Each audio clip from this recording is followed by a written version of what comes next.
داتا صاحب فرماتے ہیں کہ ابو مسلم نام کا بادشاہ تھا، اس کے دور حکومت میں ایک اللہ کے بندے کو چوری کے جھوٹے مقدمے میں جیل ہو گئی۔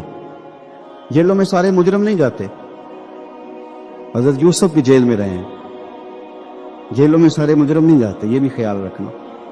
اور جھوٹے مقدموں میں جیلیں ہو ہی جاتی ہیں، یہ بھی اللہ والوں کی شان ہے۔ جیل ہو گئی اور چوری کے جھوٹے مقدمے میں ہو گئی۔ ابو مسلم بادشاہ رات کو سویا ہوا تھا، توجہ ہے نا میرے دوستوں، وہ کہتا ہے میں رات کو سویا تھا، میرے بخت دیکھو مجھے خواب میں مدینے والے محبوب کی زیارت نصیب ہوئی، خواب میری وچ آیا ماہی تے میں او دے گل وچ پا لئیاں پاواں۔ آپ یقین کریں دنیا بڑا کچھ کہتی ہے، پر میاں صاحب نے پتہ نہیں یہ بات کہاں بیٹھ کے کی سی، کہ کیا رنگ تھا جی، کیا انداز تھا، اس کا درد کیا تھا۔ چر ہویا نا مینوں ترلے لیندیاں تو کدی موڑ میرے ول واگاں، کہ خواب میری وچ ایک وار دیاں میں ساری عمر نہ جاگا۔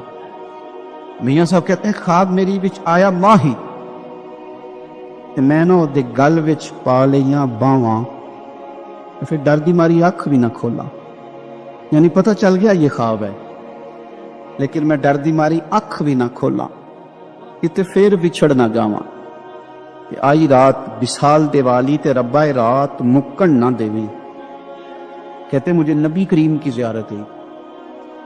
بادشاہ کہتا ہے ایک درویش کو، اللہ والے کو چوری کے جھوٹے مقدمے میں قید کیا گیا تو حضور کی زیارت ہوئی، تو سرکار میری خواب میں آ کے فرمانے لگے اس بیچارے اللہ کے دوست کو قید کر دیا۔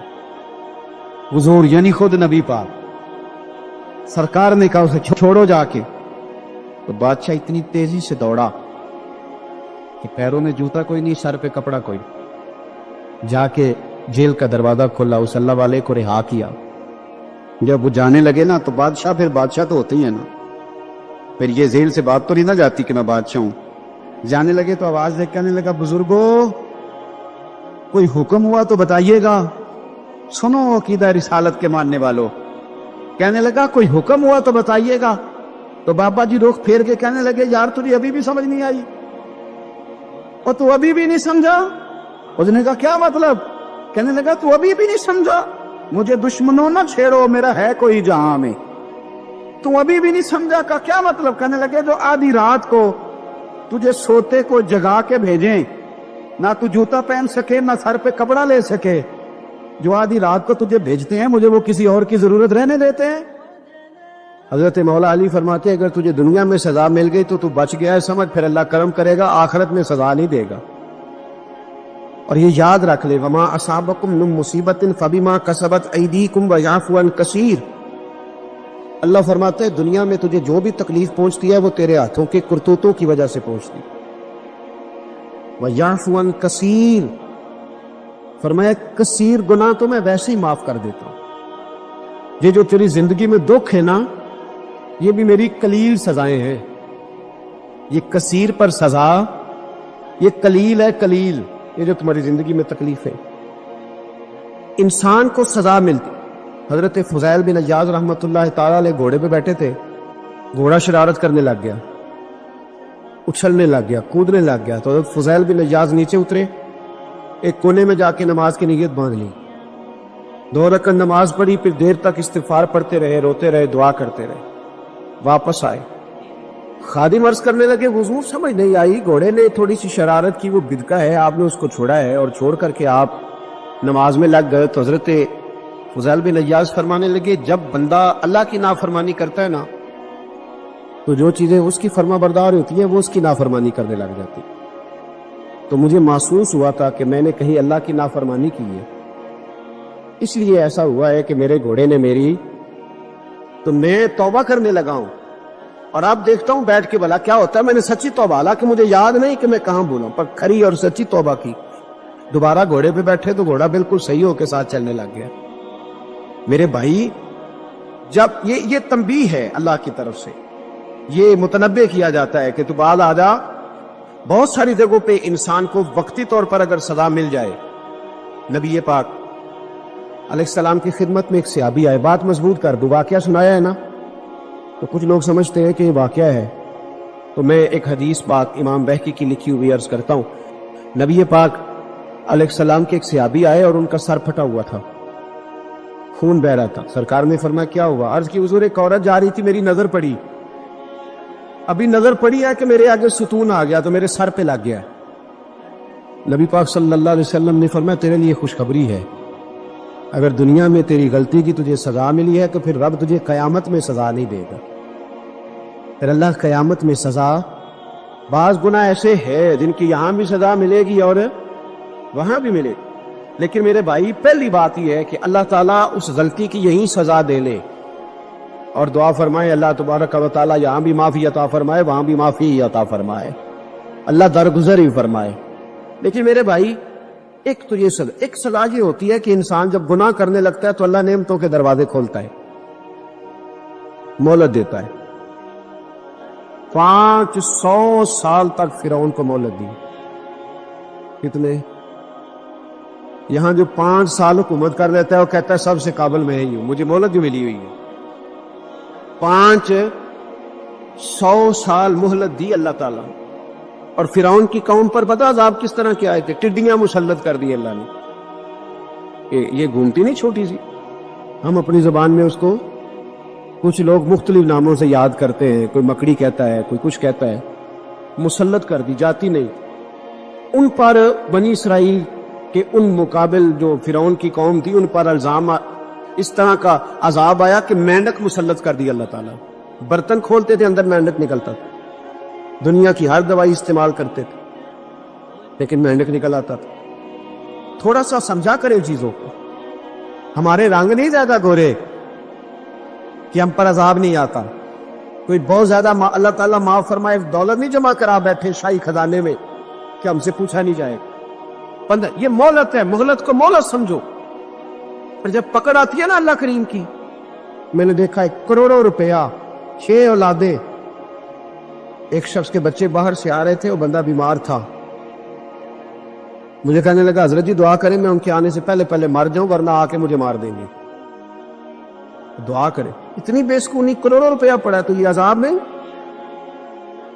کوئی ضروری ہے کہ پتھر ہی برسیں گے تو سمجھ آئے گی. یہ جو سگا بیٹا بوڑھے باپ کے قریب سے گزر جاتا ہے سلام نہیں لیتا تو اس کو عذاب نہیں سمجھتے؟ یہ جو امت کی بیٹیاں، امت کی بچیاں، ہماری بچیاں 1 سال کے اندر 75 ہزار بچی ایک ڈویژن سے بھاگ کے شادی کر رہی ہے اور ایک صوبے سے. تو اس کو آپ اللہ کا عذاب نہیں سمجھتے؟ معمولی بات ہے. نہیں ہمارے رنگ ہو رہے، ہم بڑے سمارٹ ہیں. 1500 سال مہلت دی نوح علیہ السلام کی قوم کو. کتنے سال؟ بول کے بتائیے، بول کے دوبارہ بولیے. 1500 سال. کوئی آدمی اپنی سمارٹنس پہ خوش نہ ہو جائے کہ 20 سال ہو گئے میں تو نافرمانی بھی کر رہا ہوں، روٹی بھی پک رہی ہے، میں تو حرام بھی کھا رہا ہوں پھر بھی سب ٹھیک ہے. 1500 سال مہلت دی. پھر حضرت نوح کہنے لگے اللہ میں نے تو بڑا سمجھایا نہیں باز آتے. تو رب کریم نے فرمایا کشتی بناؤ. اللہ کے پیغمبر کشتی بنانے لگے تو قوم مذاق اڑانے لگے. اب کیا کرنے لگے ہو؟ اب کشتی بنانے لگے ہو، خیر تو ہے، قوم مذاق اڑا رہی ہے. حضرت نوح علیہ السلام کا آپ نے کشتی بنائی، پانی کہاں سے نکلا؟ نہ بارشیں ہوئی نہ سیلاب آئے. ایک تندور تھا، اس کے اندر سے پانی نکلنا شروع ہو گیا. کبھی تندور سے بھی پانی نکلا ہے اور جب نکالنے والا چاہتا ہے تو وہاں سے بھی ایک تندور سے پانی نکلا. اتنا نکلا اتنا نکلا اتنا نکلا کہ قوم ساری ڈوب گئی. قرآن مجید کے صفحات شہادت دیں گے کہ حضرت نوح کی قوم کا بچہ بہ گیا. بچے صرف وہ تھے جو حضرت نوح کے ساتھ ہو گئے، تباہ ہو گئی. اللہ بے نیاز ہے، بے نیاز. 1500 سال مہلت ملے اور تو پھر بھی کہے رب بڑا کریم ہے معاف کر دے گا. 1500 سال تجھے گنجائش دے اور تو کہے کوئی نہیں بات معافی ملنی چاہیے ابھی بھی. میرے بھائی حضرت صالح علیہ السلام کی قوم، حضرت صالح نے تبلیغ شروع کی تو کہنے لگے پہلے معجزہ دکھاؤ. جی آج تو نہ لوگ معجزے مانگتے. آج بھی لوگ کرامتیں اور معجزے، اللہ معاف کرے، جو چیزیں معجزہ تو ہو نہیں سکتا، لیکن آج بھی لوگ، آپ یقین کریں، کہتے ہیں یہ بڑی نمازیں پڑھتا ہے تو پھر بخشا کیوں نہیں گیا، پھر کیوں نہیں منو سلوا کیوں نہیں اترا اس پر، پھر میں بھی اسی طرح ہی ہوں، کیا اس کے اندر خوبی آ گئی؟ مولوی بھی ویسے ہی ہے، صوفی بھی ویسے ہی ہے، لوگ مان نہیں رہے، لوگ دلیلیں مان نہیں رہے، ابھی بھی لوگ بحث نہیں کرتے، کیا فرق آ جائے ابھی، ویسے ہی ہیں سارے۔ اللہ تعالیٰ سے ڈرنا چاہیے، ہمیں سامنے والے کی طرف دیکھ کر صحیح ہونے کا حکم نہیں ہے، ہمیں اپنی اصلاح کا حکم ہے، اپنی طرف دیکھ کے اپنے آپ کو ٹھیک کرنے کا۔ الزام لگا کے گزر جانا، اس کا کوئی مطلب ہے؟ سنو اور یاد رکھو، حضرت صالح علیہ السلام سے کہنے لگے پہلے معجزہ دکھائیں، تو حضرت صالح علیہ السلام نے فرمایا اونٹ کہاں سے پیدا ہوتے ہیں؟ کہاں اونٹنی کے بطن سے۔ فرمایا آؤ میں تمہیں پہاڑ کے اندر سے اونٹنی پیدا کر کے دکھاتا ہوں۔ کہاں سے؟ پہاڑ کے اندر سے۔ حضرت نوح ساتھ لے کے گئے تو پہاڑ کے اندر سے اونٹنی نکلی، اور اونٹنی بھی گابن تھی، اس کے پیٹ میں بچہ، اور اونٹنی اتنا دودھ دیتی تھی کہ ساری بستی دودھ پی جاتی تھی، پھر بھی دودھ بچ جایا کرتا تھا۔ لیکن حضرت نوح علیہ السلام نے فرمایا تم نے دیکھ تو لیا یہ اسے، یہ جتنا دودھ دے گی روٹی بھی اتنی کھائے گی، ایک دن تم سارے پانی پیو گے، ایک دن یہ سارا پانی پیا کرے گی، ایک دن تم سارے باقی جانوروں کو گھاس کھلاؤ گے، ایک دن یہ اونٹنی، اور اونٹنی کا نام کیا؟ ناقۃ اللہ، اللہ کی اونٹنی۔ کس کی اونٹنی؟ نام کیا ہے؟ اللہ کی، یہ اللہ کی اونٹنی ہے۔ تو حضرت نوح علیہ السلام کی اونٹنی، فرمایا اس کی بے ادبی نہ کرنا۔ باز نہیں آئے لوگ، باز نہیں آئے، کہنے لگا جی دودھ دینا تو ٹھیک ہے، پر یہ جو سارا پانی پی جاتی ہے نا یہ صحیح نہیں، یہ جو ساری گھاس کھا جاتی ہے یہ نہیں تھی، دودھ دینا تو ٹھیک ہے پر یہ نہیں صحیح۔ آپ نے فرمایا اسے کچھ نہ کہنا، اللہ کی اونٹنی ہے۔ میں کہا کرتا ہوں ان لوگوں نے ناقۃ اللہ کی بے ادبی کی، حضرت نوح علیہ السلام کی اونٹنی کی ٹانگیں کاٹ دی، صالح علیہ السلام۔ اور دیکھو اللہ بڑا بے نیاز ہے، اگر پیدا کرنا جانتا ہے تو حفاظت کرنی نہیں جانتا، لیکن رب کریم نے فرمایا نہ کرنا۔ انہوں نے ان کے پیر کاٹ دیے، کانوں پہ چھریاں لگائیں۔ اونٹنی جب مر گئی، اونٹنی اللہ تبارک و تعالیٰ کی اونٹنی جب مر گئی تو حضرت صالح علیہ السلام کی قوم پر رب کریم نے زلزلہ بھیجا، اذا زلزلت الارض زلزالہا، جب زلزلے آئے گے، اور جب ان کا زلزلہ آتا ہے، زلزلہ آتا ہے نا، کیا کرتی ہے قوم؟ لا الہ الا اللہ، لا الہ لا الہ الا اللہ، کلمے جاری ہو جاتے ہیں۔ بلکہ ایک دفعہ ایسا بھی ہوا کہ مسجدوں میں اعلان ہونے لگے زلزلہ آ رہا ہے، جو فجر کے لیے نہیں اٹھے زلزلے کے لیے وہ بھی اٹھ گئے، جن کا دعویٰ ہے نا میری سویرے آنکھ نہیں کھلتی، ان کی لگی نہیں کتنے گھنٹے، بعد میں بھی نہیں لگی، ٹی وی پہ اعلان ہوتے رہے کوئی نہیں آ رہا، سو جاؤ چپ کر کے، لیکن آنکھ لگی۔ موت سے تو ڈرتا ہے، اللہ سے ڈرتا ہی نہیں، موت کا خوف ہے رب کا نہیں۔ زلزلہ آیا، ساری قوم تباہ ہو گئی۔ انسان کی بات کا دوسرے پر بڑا اثر ہوتا ہے، لیکن اس کی بات کے ساتھ ساتھ اس کے لہجے کا بھی بڑا اثر ہوتا ہے، کھانے کا بھی بڑا اثر ہے، لیکن کھانا آپ کس برتن میں رکھ کے دے رہے ہیں اس کا بھی بڑا اثر ہے، آپ نے کھانا کس طرح سجایا ہے، کس جگہ کسی کو بٹھایا ہے، اس کا بھی بہت زیادہ اثر ہے۔ اسلام یہ کہتا ہے کہ آپ کا جو لب و لہجہ ہے وہ ہمیشہ اچھے اخلاق والا ہونا چاہیے۔ لہجے جو ہوتے ہیں نا، لہجے، لب و لہجہ، وہ بڑی تاثیر رکھتا ہے، بڑا اثر رکھتا ہے۔ چھوٹا سا بچہ ہوتا ہے، دودھ پیتا ہے، ابھی نونہال بچہ ہے چھوٹا سا، ابھی اسے پتہ نہیں ہے کہ کون سی بات کا کیا معنی ہے۔ اسی بچے کے آپ نے گال پہ محبت کے ساتھ ہاتھ پھیرا تو وہ ہنس دیتا ہے، لیکن اگر آپ غصے کے ساتھ اس کی گال پہ ہاتھ لگاتے ہیں تو وہ رو دیتا ہے۔ آپ میری بات کو سمجھیں گے، ابھی اس کو لفظوں کے مفاہیم کا نہیں پتا، معانی سے ابھی وہ آگاہ نہیں ہے، معنی نہیں جانتا، پر آپ نے کس لہجے کے ساتھ اس سے پیار کیا یہ اسے پتا ہے۔ یہ جو لہجہ ہوتا ہے نا، لہجہ، اخلاق آپ کا، یہ بڑا اثر کرتا ہے۔ آپ نے گفتگو کی، لیکن اس گفتگو میں آپ کا انداز کیا تھا، لب و لہجہ کیا تھا؟ کچھ لوگ کہتے ہیں میں نے کوئی غلط بات کی ہے، بالکل ٹھیک بات کی ہے بھئی، آپ کی بات ٹھیک تھی اور آپ کا انداز ٹھیک نہیں تھا. جہاں بات ٹھیک ہونا ضروری ہے نا، وہاں انداز ٹھیک ہونا بھی بڑا ہی ضروری ہے. آپ کے لہجے کا خوبصورت ہونا اور آپ کے لفظوں کا حسین ہونا بھی بڑا ہی ضروری ہے. اگر آپ تھوڑا سا معاشرے میں غور کریں تو کچھ لوگ ایسے ہیں جو طبعاً ہی بیچارے دنیا میں آئے ہی شکوہ کرنے کے لیے. ان کے لہجے سے نہ ترش روئی برستی ہے، تلخی ہے. وہ جی میں فلاں آدمی کے پاس گیا تو اس نے میری بات نہیں سنی، فلاں شخص سے میری ملاقات ہوئی، میں نے وقت گزارا پر وہ بندہ ٹھیک نہیں نکلا، فلاں کے ساتھ میں آگے بڑھنا چاہ رہا تھا پر میرے معاملات چل نہیں سکے. تو بھئی آپ دوسروں کو ناپتے اور تولتے رہے، آپ کو یہ دیکھ لینا چاہیے تھا کہ آپ کا انداز فکر ہی کہیں غلط نہ ہو. لہجے، اخلاق، یہ آپ کے لفظوں سے بھی زیادہ اثر بعض اوقات رکھتے ہیں. کسی نے کہا تھا کہ میرے لہجے میں غرور آیا تھا، اس کو حق تھا کہ شکایت کرتا. تھا میرے لہجے میں کچھ ایسا کہ جس پہ وہ بیچارہ پریشان ہو گیا، اب اس کا حق بنتا تھا وہ اس پہ شکایت کرتا.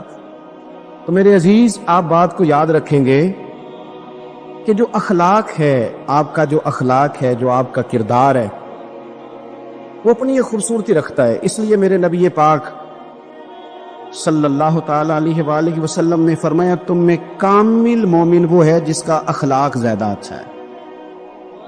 جو کہانیاں زیادہ سناتا ہے وہ نہیں، جو اپنی خدمات زیادہ بتاتا ہے وہ نہیں، جو باقی سب کی نفی کر کے کہتا ہے کہ دنیا میں کوئی بندہ ٹھیک نہیں صرف میں ٹھیک ہوں، وہ والا بندہ نہیں. بلکہ فرمایا جس بندے کا اخلاق زیادہ اچھا ہے. اخلاق دیکھیں، یہ جو آپ کا لہجہ ہوتا ہے نا، یہ بہت زیادہ اثرات مرتب کرتا ہے آپ کے گھر پہ بھی، باہر بھی. آپ اگر اپنی گفتگو میں باڈی لینگویج کو تھوڑا سا اچھا رکھیں. کچھ لوگ ایسے ہوتے ہیں جو بات بڑی صحیح کرتے ہیں پر کچھ زیادہ ہی باتیں کرتے ہیں.